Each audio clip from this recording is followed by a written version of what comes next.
October 23, 1942. More than 1,000 artillery guns ignite across the Egyptian desert, and Field Marshal Erwin Rommel's tank divisions begin their irreversible collapse. When General Bernard Montgomery delivers Britain's first decisive land victory in 3 years of brutal conflict, he does not simply conquer a battlefield, he acquires an absolute conviction about his own military supremacy. What did Montgomery actually say to Eisenhower after Alamein? And how close did those words come to fracturing the very alliance that was winning the war? To understand what Montgomery said to Eisenhower, you must first understand what Alamein created inside the man who won it. In the autumn of 1942, the fall of Singapore, the humiliation of the Channel Dash, and Rommel's relentless advance to the Egyptian border had reduced British military confidence to its lowest point since Dunkirk. Prime Minister Winston Churchill faced 2 votes of no confidence in a single year. Montgomery arrived on August 13, 1942, and declared immediately that the era of retreat was over. He made this declaration not in the measured tone of a staff officer, but with the absolute certainty of a man who had decided the outcome before examining the map. He canceled withdrawal orders, restructured training programs, and required every officer to understand the new operational doctrine completely before a single offensive action was attempted. His soldiers, many of whom had never seen a commanding general walk openly among them, responded with a loyalty that would become both his greatest tactical asset and his most dangerous personal reinforcement. The German commander waiting for him had spent 2 years perfecting armored warfare that consistently outmaneuvered larger Allied forces. Field Marshal Erwin Rommel's 15th and 21st Panzer divisions were the most experienced tank formations in North Africa. His method, rapid flanking attacks, concentrated armor, and exploitation of British command confusion had defeated every British commander placed against him. Churchill had even praised Rommel as a great general in the House of Commons, a remark that embarrassed the very officers responsible for stopping him. Montgomery studied Rommel's methods and drew a precise conclusion. The Desert Fox won battles by exploiting confusion. Remove the confusion, and his greatest weapon disappeared. The answer was methodical preparation on a scale the Desert Campaign had never seen. He spent 6 weeks training, reorganizing, and stockpiling to a level of material superiority that Rommel's overstretched supply chain across the Mediterranean could not match. He refused every political pressure to attack before he was ready. At 2200 hours on October 23, 1942, over 1,000 artillery pieces opened fire simultaneously. Rommel was not even in Africa when the opening barrage began. He was in Berlin receiving medical treatment, and the officer commanding in his absence, General Georg Stumme, suffered a fatal heart attack during the bombardment. Panzer Army Africa was suddenly without both its commander and his deputy within the opening hours of the battle. Rommel flew back immediately, but the operational system Montgomery had constructed denied him the freedom of movement his entire method depended on. The battle became a grinding war of attrition, and attrition favored the side with superior supply. The numbers tell the story with precision. By November 4, 1942, 13 days after the opening barrage, Axis forces had lost between 41,800 and 73,000 men killed, wounded, or captured. Approximately 500 tanks were destroyed or seized. More than 254 artillery pieces were abandoned in the desert. The 8th Army lost approximately 13,560 men and between 332 and 500 tanks. The asymmetry of those losses was not accidental. It was the direct product of Montgomery's system of attrition, designed from the first briefing to destroy not just Rommel's formations, but his capacity to continue fighting. Churchill received the news with unconcealed relief. Church bells rang across England for the first time since 1940. The press celebrated Montgomery as the general who had ended the era of British defeat. He did not simply win a battle. He became absolutely certain that El Alamein had proven something definitive, not just about tactics, but about himself. What was that conviction, and what words would he send to Eisenhower because of it? Before the full account of those words unfolds, the most persistent historical myth surrounding El Alamein must be confronted directly. The popular account presents the battle as a total annihilation, a destruction so complete that Rommel had no genuine choice but to flee. The archival record dismantles this with specific evidence.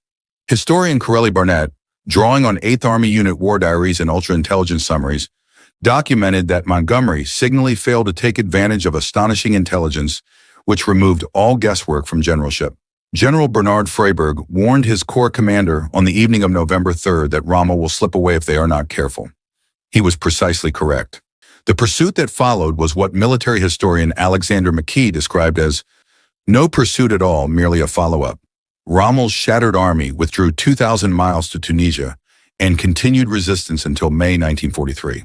If the pursuit was so cautious that Rommel's forces survived to resist for 6 more months, what exactly justified the authority Montgomery believed El Alamein had earned him over the entire Allied command in Europe? And more specifically, what did he actually say to Eisenhower to convert that belief into institutional demand? Eisenhower was not yet in Montgomery's direct chain of command in November 1942. He was in Algiers commanding Operation Torch, the Allied invasion of French North Africa, launched November 8th. But reports reaching him from British officers consistently described a commander of extraordinary operational skill, wrapped inside a personality that treated every superior as a subordinate requiring instruction. The professional portrait was uniform, brilliant, difficult, and growing more certain of his indispensability with every passing week. Eisenhower filed those assessments and said little. He would need them. Through Tunisia and then Sicily in 1943, the two men worked within the same Allied command structure for the first time. The surface remained professional, but in Sicily, Montgomery's deliberate advance along the eastern coastal route limited the American operational role and drew sustained criticism from Generals Omar and George Patton, who regarded it as both tactically conservative and politically designed to reserve the most prominent objectives for British forces. At precisely what point did what Montgomery said to Eisenhower cross the line from professional disagreement into something that threatened the coalition itself? Montgomery had by this point developed a settled private verdict on Eisenhower that he shared freely with Chief of the Imperial General Staff, Sir Alan Brooke. The verdict was not complimentary. What he wrote in those letters, what he said directly to Eisenhower in the meetings that followed, would escalate steadily from the autumn of 1942 through the summer of 1944, building toward confrontations that would force the Supreme Commander to choose between the integrity of the alliance and the demands of his most celebrated British subordinate. The record of those communications is fully preserved in the Sheoer archives, in Brooke's published diaries, and in the memoirs of every principal involved. It is a record of tactical genius and diplomatic self-destruction of a man who had earned the right to be heard and then systematically ensured that the most important people in the war were barely willing to listen. Every document in that record traces directly to the conviction formed in the Egyptian desert when the last Axis formations turned and retreated, and Montgomery stood in the certainty that he had proven what no argument could now refute. Before the full account of those exchanges unfolds, one private statement must anchor everything that follows. Montgomery's verdict on Eisenhower, shared with Brooke, repeated to British officers, and eventually circulating through the wider Allied command, was expressed in 4 words that contained the entire foundation of what he would demand for the rest of the war in Europe. Nice chap. No, General. Not spoken in the heat of frustration, stated as a settled professional fact, delivered with the absolute certainty of the only Allied general who had defeated Rommel in open battle. The communications between Montgomery and Eisenhower did not begin as a direct confrontation. In the months following El Alamein, Montgomery was formally subordinate to Eisenhower's overall Allied command, and his messages maintained the vocabulary of professional cooperation. But officers at Allied headquarters in Algiers understood immediately that Montgomery's version of cooperation was entirely conditional. It meant, I will work within this structure as long as the structure reaches the conclusions I have already determined to be correct. The moment it did not, the professional vocabulary gave way to something considerably less diplomatic and considerably more consequential for the alliance. By spring 1944, with the Normandy invasion approaching, Montgomery returned to Britain to command all Allied ground forces for Operation Overlord under Eisenhower's Supreme Command. His strategic briefings at St. Paul's School in April and May 1944 were, by every historical account, masterpieces of operational clarity. His recommendation to expand the initial landing force and assault area was adopted by Eisenhower, and historians widely credit that expansion as essential to D-Day's success. In these critical weeks, what Montgomery said to Eisenhower was constructive, precise, and operationally indispensable. That version of the relationship would not survive the summer. The fracture opened during the Normandy campaign when Montgomery's British and Canadian forces became locked in a prolonged struggle around Caen. RAF Air Marshals Tedder and Conyngham openly demanded his removal. American generals watching Patton's Third Army sweep through France after the Saint-Lô breakout grew publicly impatient. Montgomery's private response to that pressure was documented in his letters to Brooke. He described Eisenhower as apt to get very excited and talk wildly. He added that Eisenhower's ignorance as to how to run a war is absolute and complete, and that the Supreme Commander has all the popular cries, but nothing else. Consider the full weight of those words. Montgomery was not venting in a private diary. He was delivering a considered professional judgment to the Chief of the Imperial General Staff, the most senior officer in the British Army, about the man who held supreme command over every Allied force in the European theater. He was using language that dismissed Eisenhower's management of the most complex military coalition in the history of warfare. And he was doing it with the confidence of a man who had beaten Rommel and apparently believed that single fact was sufficient authority for all professional judgments that followed. In September 1944, the formal command structure changed in the manner that confirmed every grievance Montgomery had been developing since El Alamein. Eisenhower assumed direct operational control of all Allied ground forces, formally removing Montgomery from his position as overall ground commander. Churchill promoted him to Field Marshal by way of compensation, the highest rank in the British Army. Montgomery understood the gesture precisely. He was now the highest-ranked officer in the British military, assigned to serve under an American general he privately regarded as militarily unqualified. The conditions for the most direct confrontation of the entire campaign were complete.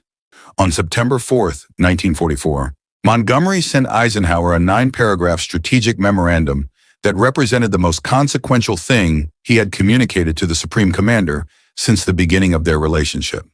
The opening was characteristically direct. We have now reached a stage where one really powerful and full-blooded thrust toward Berlin is likely to get there and thus end the German war. He continued, if we attempt a compromise solution and split our maintenance resources so that neither thrust is full-blooded, we will prolong the war. The memorandum was structured to leave Eisenhower with a single apparent choice: accept this strategy or accept responsibility for extending the conflict. The strategy Montgomery was proposing carried implications that extended far beyond operational planning. A single full-blooded thrust required all available Allied supplies directed northward to his 21st Army Group. It required halting Patton's Third Army entirely. It required 9 U.S. divisions from the First Army placed under British operational direction. And it required, in Montgomery's carefully constructed language, a single ground commander with authority over the entire operation. Every officer in the Allied command understood who Montgomery had designated for that role. He was not merely proposing a military strategy, he was deploying the authority of El Alamein as leverage to command the European war. Now consider the alternate reality that would have followed had Eisenhower agreed. Every senior American combat commander, Bradley, Patton, Hodges, would have been placed under British operational direction or sidelined entirely. Imagine Bradley reviewing the order, then reaching for the telephone. Imagine Patton, who had already written in his diary that working under Montgomery was an arrangement he found professionally unacceptable, drafting his resignation on the same afternoon. The coalition had fractured on the front line, it would have fractured in the command rooms, immediately and permanently. Eisenhower understood this with a clarity that Montgomery's battlefield genius, for all its brilliance, appears never to have extended to. The face-to-face confrontation came on September 10, 1944, at Brussels Airport, where Eisenhower flew to meet Montgomery, unable to move freely due to an injured knee. Multiple post-war accounts describe the meeting as tense and acrimonious, with neither principal recalling it in identical terms. What is historically documented is the exchange that captured the full distance between them. When Eisenhower explained that the political realities of coalition command made a total transfer of operational authority to a British commander impossible, Montgomery replied, "Victories win wars. Give people victory and they won't care who won it." Eisenhower answered with equal directness, "The American public would never stand for it, and public opinion wins wars." 2 men, 2 positions, neither moved. What followed the Brussels meeting reveals the full complexity of Montgomery's words and their ultimate effect. His arguments for a concentrated northern strategy were partially accepted. Eisenhower gave the northern thrust priority on supplies, directed several American divisions to support the plan, and authorized Operation Market Garden, the large-scale airborne assault into the Netherlands, designed to bridge the Rhine at Arnhem and outflank Germany's defensive line. This was the closest Montgomery came to receiving what he had demanded since El Alamein. Market Garden launched on September 17, 1944. The bridge at Arnhem could not be held. Market Garden's failure closed one argument and opened another. The port of Antwerp remained blocked to Allied shipping because Montgomery had not moved rapidly enough to clear the Scheldt estuary after the city's capture, a logistical failure that Shah planners calculated had restricted the entire northern advance to far fewer divisions than any viable thrust toward Germany required. The U.S. Army's own historical analysis concluded that Eisenhower's decision to maintain a broad front strategy had been based in large measure on logistic factors partly created by the same commander who had insisted most forcefully that the strategy should be different. December 1944 brought the Battle of the Bulge, and with it, the final major episode in what Montgomery said to Eisenhower. When the German counteroffensive split the Allied front, Eisenhower transferred command of U.S. First Army and Ninth Army on the northern shoulder to Montgomery, the correct tactical decision. Montgomery stabilized the northern line with genuine composure and operational skill, and then on January 7, 1945, he held a press conference that described his personal role in terms that placed British command intervention at the center of American military difficulty, before an international press that broadcast every word. What Montgomery said at that press conference was the fullest public expression of the conviction he had carried since El Alamein, that his arrival had been decisive, that American command difficulties had required British judgment to resolve, and that the most important operational assessments of the war belonged with him. Bradley was furious. Patton threatened to resign. Eisenhower drafted a message to the combined chiefs of staff, stating plainly that the coalition could not continue if Montgomery remained in his position, the only ultimatum of that nature Eisenhower issued during the entire European campaign. Churchill addressed Parliament directly, acknowledging American sacrifice in the Ardennes without ambiguity. What did Montgomery believe El Alamein had proven? In his settled conviction, it had proven that he possessed a quality of military judgment that elevated him above every other Allied commander, including his Supreme Commander. What he said to Eisenhower after El Alamein was the consistent and escalating expression of that conviction.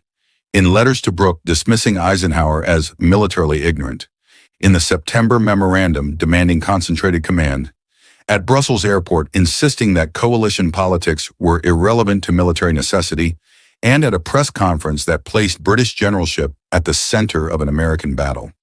The mythology of total triumph over Rommel, a triumph the archival record reveals, was decisive but incomplete, became the permanent foundation for demands that came closer to fracturing the Allied coalition than any German strategic initiative in the same period. Eisenhower's private verdict on Montgomery, offered quietly after the war, was final and definitive. He's just a little man. He's just as little inside as he is outside, and yet he kept Montgomery in command through the final campaign in Europe.